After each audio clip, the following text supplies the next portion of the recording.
इंदौर शहर में पिछले दिनों एक बुजुर्ग महिला को डिजिटल अरेस्ट कर 1 करोड़ 60 लाख रुपए की ठगी करने वाली 2 आरोपी गुजरात और पंजाब से क्राइम ब्रांच द्वारा गिरफ्तार किए गए। पकड़े गए आरोपी सोशल मीडिया और डेटिंग एप्स के माध्यम से प्रोफाइल चेक कर 40 से 70 वर्ष के सिंगल महिलाओं और पुरुषों को टारगेट कर ठगी का शिकार बनाया करते थे। तो वहीं दरअसल इंदौर क्राइम ब्रांच द्वारा ऑनलाइन ठग गैंग के विरुद्ध कार्रवाई करते हुए स्पेशल टीम का गठन कर लगातार कार्रवाई की जा रही है, जहां पिछले दिनों एक बुजुर्ग महिला को डिजिटल अरेस्ट कर 1 करोड़ 60 लाख रुपए की ठगी मामले में पुलिस ने गुजरात और पंजाब से 2 आरोपियों को गिरफ्तार किया। पकड़े गए आरोपियों ने पुलिस को बताया कि ग्रामीण क्षेत्र के लोगों के नाम से सिम कार्ड प्राप्त कर आरोपियों के द्वारा 350 से अधिक सिम कार्ड ठग गैंग को उपलब्ध करवाई थी। वहीं लासो देश से भी कई सिम कार्ड भेजे गए। सोशल मीडिया और डेटिंग एप्स के माध्यम से प्रोफाइल चेक कर 40 से 70 वर्ष की सिंगल महिलाओं और पुरुषों को टारगेट कर ठगी का शिकार बनाया करते थे। इंदौर में बुजुर्ग महिला को डिजिटल अरेस्ट के बाद एक ही प्रकरण में देश विदेश के कई कनेक्शन निकलकर सामने आ रहे हैं। बहरहाल बुजुर्ग महिला के साथ हुई ठगी में अब तक पुलिस ने 19 आरोपियों को गिरफ्तार कर चुकी है और आने वाले दिनों में एक बड़ी ठग गैंग का खुलासा होने की पुलिस द्वारा उम्मीद जताई जा रही है। यह आपकी जानकारी में होगा, ये पूर्व में एक डिजिटल अरेस्ट का मैटर हुआ था जिसमें एक महिला है वंदना गुप्ता, उनके साथ ये घटना हुई थी जिसमें उनको 4 दिन लगभग डिजिटली अरेस्ट किया गया था। ये 2024 में 11वें महीने में ये घटना हुई थी। उसके तत्काल बाद इसमें प्रकरण की गंभीरता को देखते हुए प्रकरण में कायमी की गई थी और इसके बाद में आरोपियों की युद्ध स्तर पर जानकारी ली गई थी। इसी जानकारी के तहत उस समय भी हमने आपको बताया था कि अभी प्रकरण में पूर्व में 17 आरोपी गिरफ्तार हो चुके हैं और उन आरोपियों के गिरफ्तारी के बाद से ये पता चला था कि इनका जो नेटवर्क है उसमें से ये नेटवर्क 3 पार्ट में होता है। पहला पार्ट ये होता है कि ये कोई टेलीफोन से बात करता है और इनको रिझाता है। दूसरे पार्ट में ये होता है कि फिर इनको अकाउंट नंबर चाहिए होता है जिसमें ये पैसे ट्रांसफ़र कराते हैं और तीसरे पार्ट में वो गैंग होती है जो अकाउंट नंबरों को उपलब्ध कराती है। तो कड़ी से कड़ी जुड़ने पर ये चीज़ सामने आई थी कि इसमें पूर्व में भी आपको बताया गया था कि एक लाओस एक कंट्री है जहाँ पे ये पूरा गैंग ऑपरेट हो रहा था और अब वहीं पे काम करने वाले 2 लड़के जिनका नाम है सौरभ सिंह वापी गुजरात और एक पतरस कुमार उर्फ कैलिस, ये फिरोजपुर सिटी पंजाब का रहने वाला है।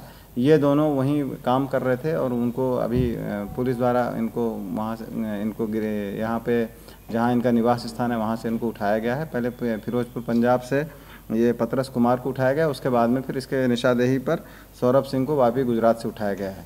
इन लोगों से अभी प्रारंभिक पूछताछ की जा रही है। इसमें जानकारी ये आई है कि इन लोगों को वहाँ पे बाकायदा लाओस में एक कोई चाइनीज़ गैंग थी, वो कई लोगों को यहाँ हिंदुस्तान में अकाउंट देने के नाम पे इनसे पैसे लेकर के इनको पैसे का लालच दे करके उनके अकाउंट लिए जाते थे, प्लस इनसे सिमें ली जाती थी।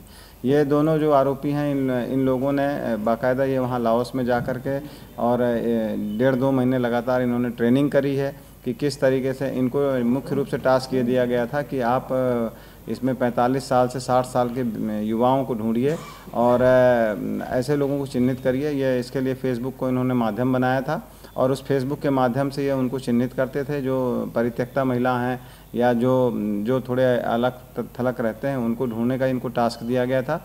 और ये इसके बाद में इनकी एक बातचीत करने वाली जो गैंग रहती है जिसमें कि पहले ये लोग व्हाट्सएप मैसेज के थ्रू बात करते हैं, व्हाट्सएप या टेलीग्राम के थ्रू बात करते हैं और उसके बाद फिर अगर इनको थोड़ा विश्वास बढ़ जाता है तो उसके बाद में उनके साथ में काम करने वाली जो महिलाएं हैं, लड़कियां हैं, उन लोगों फिर उनको झांसे में लेते हुए इनसे दोस्ती बढ़ाते हुए फिर इनको पैसे ट्रांसफ़र का लालच देते हुए इनको पहले आगे बढ़ाते हैं और बाद में फिर डिजिटली अरेस्ट करने के लिए एक और गैंग रहती है जो कि डिजिटली इनको अरेस्ट करके और इनको मनी लॉन्ड्रिंग का और बाकी चीज़ों का भय दिखा करके इनको डिजिटली अरेस्ट करती है।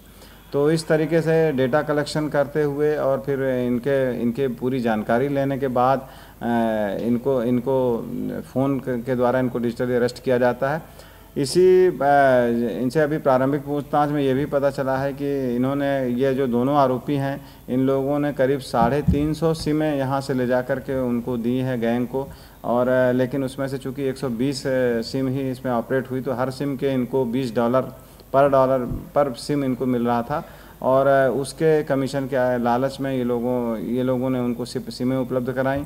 और ये दोनों आरोपी स्वयं भी जाकर के फिर बाद में इनको जब ट्रेनिंग दी गई तो इस ट्रेनिंग में बाकायदा इन्होंने ऐसे युवाओं को, ऐसे अधेड़ और प्रौढ़ लोगों को चुना जिसको ये लोग डिजिटली अरेस्ट कर सकते थे।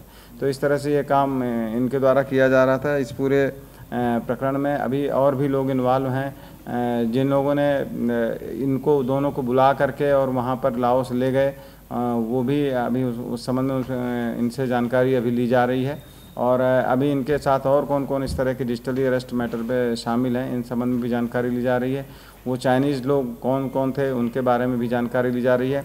इसको जब यहाँ से ले गया था तो इनके नाम भी वहाँ बदल दिए गए थे।